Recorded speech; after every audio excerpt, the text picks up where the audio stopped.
passion yang dah baru keluar. Boleh perkenalkan nama daripada mana? Okay, saya Aziza daripada Johor Bahru, Muar Johor.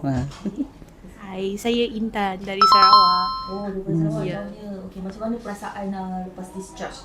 Sakit ke? Boleh ceritakan kongsi? Okay, pengalaman saya berada kat sini lah untuk buat bariatrik ni. Operation ni memang tak ada rasa sakit langsung. Orang kata memanglah tak ada rasa betul. Cuma terasa tu bila selesai. And then kita ada rasa angin sikit lah. Tapi so far Alhamdulillah angin ni kita boleh hilang lah. Cuma slowly lah ambil masa. Tapi Alhamdulillah boleh berjalan, boleh mandi. Cuma minum air tu pun orang kata tak ada muntah-muntah lagi lah. So far semua okey. Cuma angin tu kita kena rasa sikit lah. Biasalah tu. Saya pula sama je dengan Kak. Dia lagi laju jalan. 107 berat saya 107. Yang saya beratlah 125.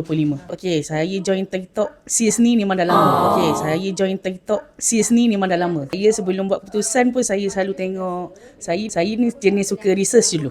Saya tak buat mendadak. Saya tengok lepas tu patient-patient yang dah buat dengan Dr. G, macam artis Ida Muin, apa ni, bini isteri Aceh kan ada buat di sini kan. Saya memang suka research sebelum membuat sesuatu keputusan. Sebab dekat Malaysia ni banyak yang buat bariatrik kan.